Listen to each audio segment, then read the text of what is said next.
अगर आत्मा समय में होती, जो कुछ भी जगह घेरेगा वो समय में होगा। जब मैं कहता हूँ कि ये यहाँ रखा है, इसने जगह घेरी हुई है ना कुछ, तो मुझे साथ में ये भी बताना पड़ेगा कि ये कब यहाँ रखा है, क्योंकि सदा यहाँ नहीं होगा। तो मात्र जगह बताने से काम नहीं चलता, मुझे कहना पड़ेगा कि ये यहाँ पर रखा है अभी। मुझे स्पेस और टाइम दोनों एक साथ बताने पड़ेंगे। इस जगह पर रखा है और कब रखा है। क्या 2 घंटे पहले रखा था? क्या 2 घंटे पहले रखा था? अभी। निश्चित रूप से पदार्थ नहीं है, और पदार्थ नहीं है तो समय में भी नहीं है, समय में भी नहीं है और आकाश में भी नहीं है, यानी स्पेस भी नहीं घेरती है, वो कोई और ही चीज़ है। और समझो इस बात को,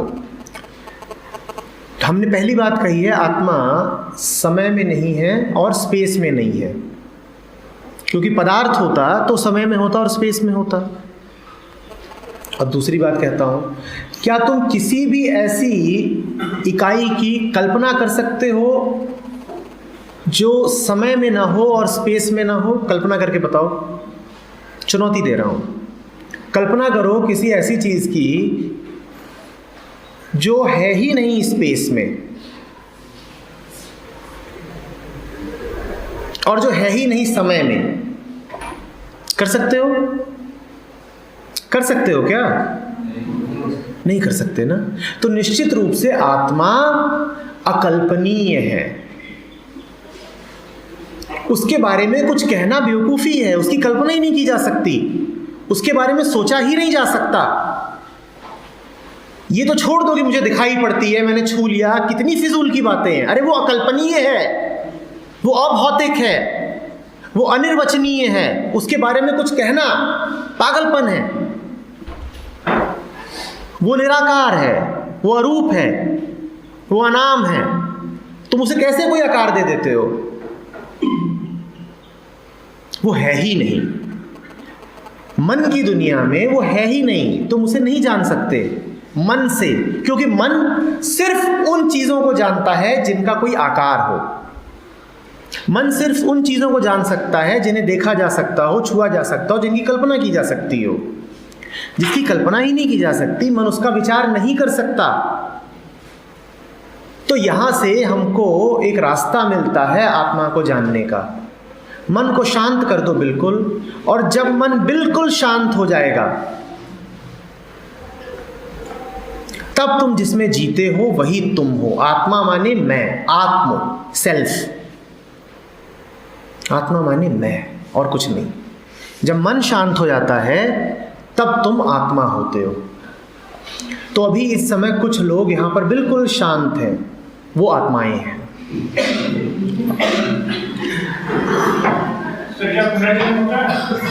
क्या ये जन्म है?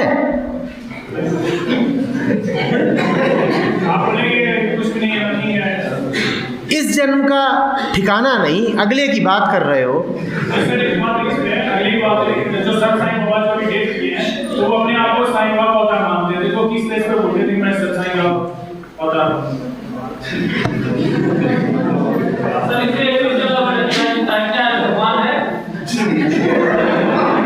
वो इस बेस पर बोलते थे कि अगर वैसे हमारे कुछ ग्रंथों में लिखते हैं कि ह्यूमन जो है वो 24 लाख या 24 यूनियों में फैलते हुए 84 लाख ही नहीं है, वो अनगिनत है। 84 लाख का तो अर्थ बस ये बताने के लिए किया गया है कि बहुत बड़ी संख्या है। ये सब सही बात है? वो बात सही है, पर उस अर्थ में नहीं जिसमें तुम जानते हो। बहुत सीधी सी बात है, उसमें कोई बहुत कठिन बात नहीं है। उसका अर्थ बस इतना ही है कि तुम में और ये जितने जीव तुम्हें दिखाई देते हैं, सारे लाइफ फॉर्म्स, इनमें कोई अंतर नहीं है।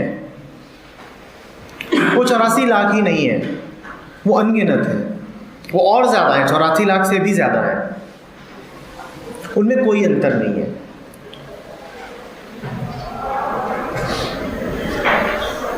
एक एक्सप्रेशन है जो अलग तरीके से हो रहा है, अन्यथा एक तल पर सब एक जैसे हैं। सब डरते हैं,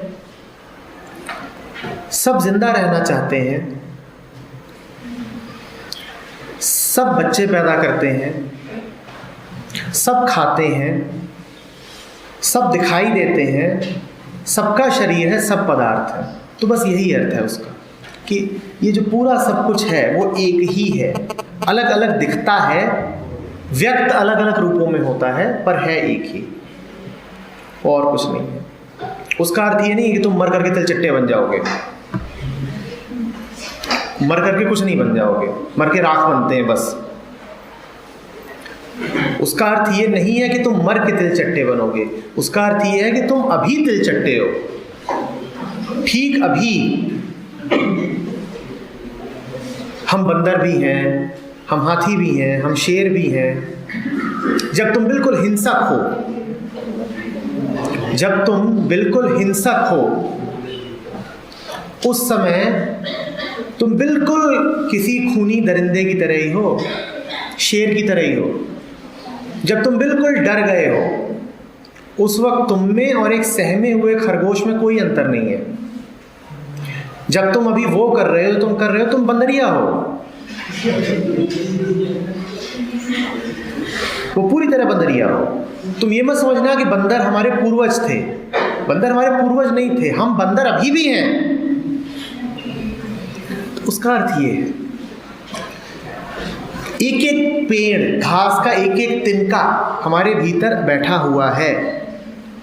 इसीलिए जब कोई प्रजाति विलुप्त होती है तो हमारे भीतर से भी कुछ मर जाता है। इसीलिए कहा जाता है कि एनवायरनमेंट का, बायोडाइवर्सिटी का संरक्षण करो, क्योंकि एक छोटी से छोटी चिड़िया भी जिस दिन विलुप्त होती है ना, उस दिन तुम्हारे भीतर से भी कुछ मर जाता है। तुम्हें पता भले न चले, पर तुम में भी अब कुछ कम हो गया।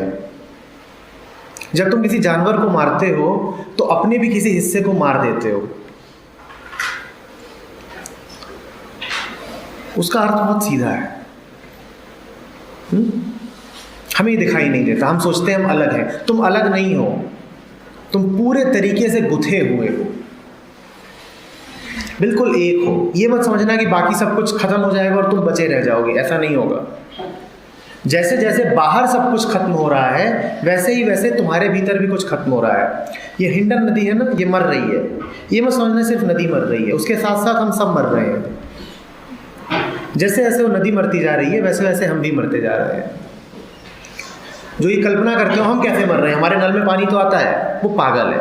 उन्हें पूरी बात दिखाई नहीं देती, उनको बस नल दिखाई देता है और बाल्टी दिखाई देती है। वो ये नहीं जान रहे हैं कि हर पेड़ का कटना, हर नदी का सूखना, हर चिड़िया का मरना तुम्हें भी मार रहा है। तुम्हें पता भी नहीं चलेगा कैसे मार रहा है, पर मार रहा है। वो सारी 84 लाख योनियां इस वक्त भी तुम्हारे भीतर मौजूद है। तुम्हारे भीतर नहीं, हर किसी के भीतर। ये घास के तिनके में भी वो मौजूद है।